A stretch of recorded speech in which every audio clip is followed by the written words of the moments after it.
बिस्मिल्लाहिर्रहमानिर्रहीम। आप देख रहे हैं मुबश्शिर लुकमान चैनल। मेरा नाम मुबश्शिर लुकमान है और रॉ की एक नई वारदात आई है सामने।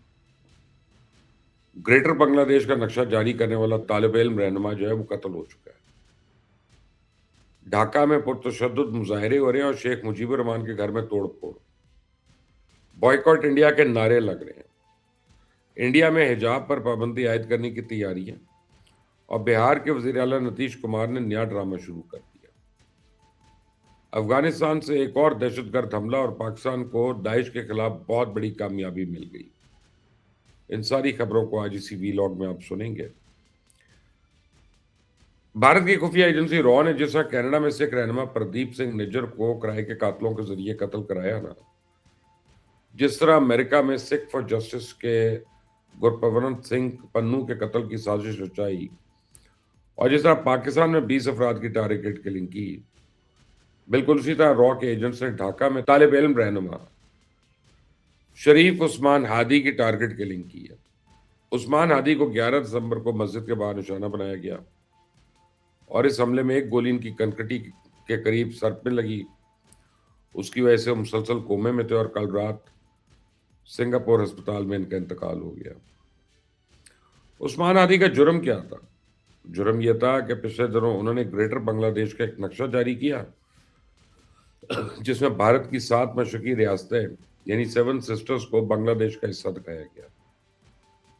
महज एक नक्शा दिखाने पर रॉ ने किराए के कातिल भिजवा कर इस स्टूडेंट लीडर की जान ले ली और इस कत्ल में रॉ के मुलव्विस होने के ठोस शवाहिद मौजूद हैं। ढाका पुलिस के पास शवाहिद हैं और उन्हें शवाहिद की बुनियाद पर चंद रोज कबल बांग्लादेश के अबूरी सदर मोहम्मद यूनुस ने भारत से उस्मान हादी का कातिल गिरफ्तार करने का मुतालबा किया। सुने जरा गोदी मीडिया मोहम्मद यूनुस की इस दरखास्त पे किस तरह चीख रहा है। Bangladesh's interim administration led by Mohammed Yunus has urged India to arrest and hand over the attackers of radical Islamist leader Osman Hadi. कल रात जब उस्मान हादी की मौत की इत्तला आई तो ढाका में गम गुस्से की लहर दौड़ गई और तुलबा की बड़ी तादाद शाहबाग में जमा हुई और रात गए मुश्तइल मुजाहिरीन ने इंडिया नवाज 2 अखबारात के दफ्तरों को आग लगा दी और इसके बाद इंडियन पिट्ठू शेख मुजीबुर रहमान के घर पहुंचे और वहां पे तोड़ फोड़ की। आप अपनी स्क्रीन पे तुलबा के इस गम और गुस्से को देख सकते हैं। वो अपने मुल्क से इंडिया की हर निशानी को मिटाने की कोशिश कर रहे हैं। राजशाही और चिटगांव में तलबा ने रात भर भारतीय काउंसिल खाने और असिस्टेंट हाई कमिश्नर की रिहाइश गांव का घेराव किए रखा। तो इस वक्त सूरत हाल यह है कि भारतीय सफारत खाने और काउंसिल खाने में वीजा सर्विस मुअत्तल है जबकि अमला जान बचाने के लिए छुपता फिर रहा है। ढाका में सिक्योरिटी के लिए फौज आ चुकी है लेकिन पूरे बांग्लादेश में इस वक्त भी बॉयकॉट इंडिया के नारे गूंज रहे हैं। यूं महसूस हो रहा है जैसे बांग्लादेश की नौजवान नस्ल ने अपने असली दुश्मन को पहचान लिया।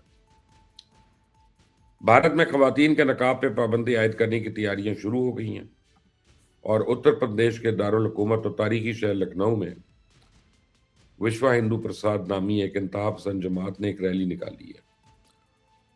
इस रैली के शुरका ने आयता योगी नाथ के सरकार से मुतालबा किया है कि पूरे यूपी में खवातीन के हिजाब या नकाब पे पाबंदी लगाई जाए।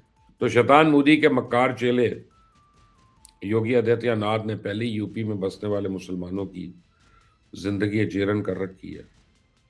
उत्तर प्रदेश में मुसलमान बिला इजाजत तो जलसा जुलूस भी नहीं कर सकते, जुमे के इज्तिमा के लिए मस्जिद के साथ वाली सड़क नहीं इस्तेमाल कर सकते, मसाजिद हो मदारस हो लाउड स्पीकर पर मुकम्मल पाबंदी और अब वहाँ अवामी सतह पर नकाब पर पाबंदी का मुतालबा शुरू हो चुका है।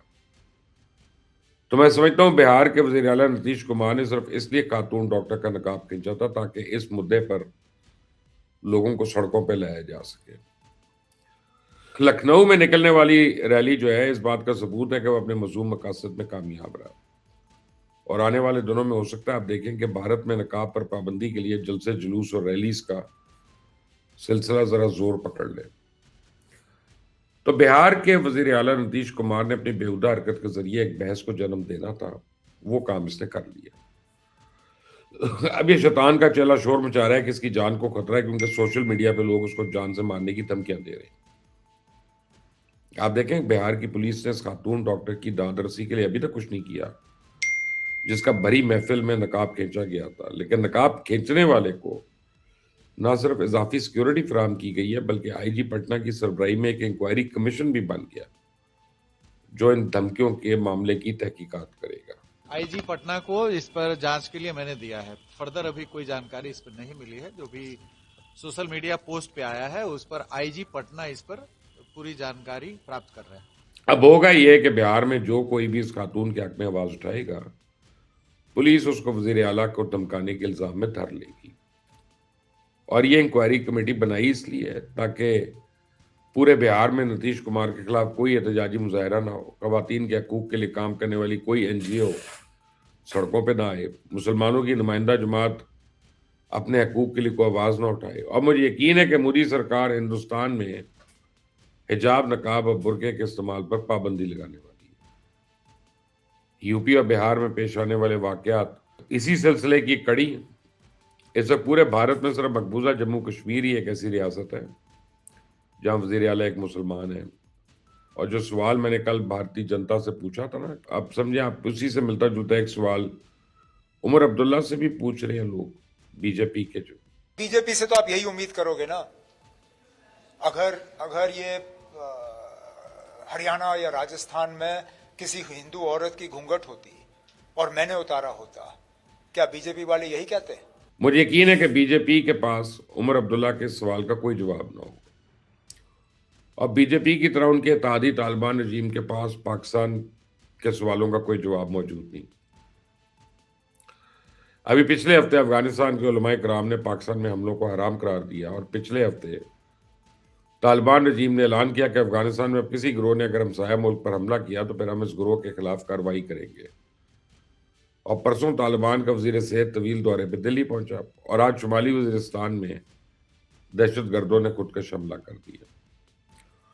तो दहशतगर्दों ने सुबह तकरीबन 7:30 बजे करीब बारूद से भरी एक कार बोया बटालियन हेडक्वार्टर्स के गेट से टकराई, जिसके बाद बाकी हमलावरों ने अंदर घुसकर फायरिंग कोशिश की लेकिन नाकाम रहे।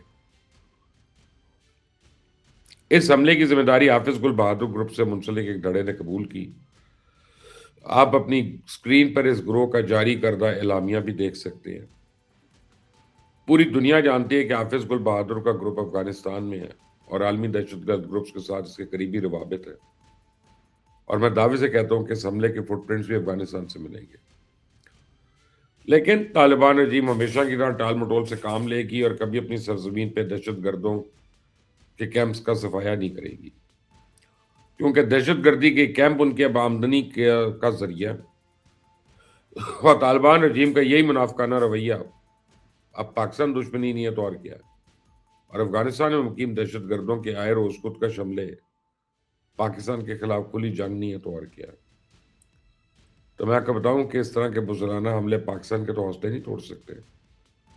पाकिस्तान दहशतगर्दी के खिलाफ जंग पूरी ताकत के साथ जारी रखेगा और इन दरिंदों को पाताल से भी ढूंढ निकालेगा। अभी कल ही हमारे शेर जवानों ने दाइश खुरासान के एक अहम तरीन कमांडो को गिरफ्तार किया। सुल्तान अजीज ये दहशतगर्द अफगान शहरी है और 1978 में अफगान सूबे नंगरहार में पैदा हुआ और वहीं इसका ग्रेजुएट है। अक़वाम मुत्तहिदा की रिपोर्ट के मुताबिक ये शख्स दाइश खुरासान का तर्जुमान है और तंजीम के मीडिया विंग का बानी। सुल्तान अजीज अपनी अज़ाम फाउंडेशन के जरिए दाइश खुरासान के लिए अफरादी कुव्वत भी भर्ती करता था, जब के अल-अज़ाम मीडिया के जरिए पूरी दुनिया में दहशतगर्दी और इंतहा पसंदी के बयानियों को फरोग भी दे रहा है। तो इसका सबसे बड़ा ये सबूत है कि सुल्तान अजीज की गिरफ्तारी के बाद दाइश खुरासान के सोशल मीडिया में तमाम सरगर्मियां मुअत्तल हो गई। सुल्तान अजीज अज़ाम को दाइश खुरासान का नायब सदर या सरबराह भी तस्वुर किया जाता है। तो बैनुल-अक़वामी दहशतगर्द ग्रुप्स के खिलाफ ये पाकिस्तान की दूसरी बड़ी कामयाबी है।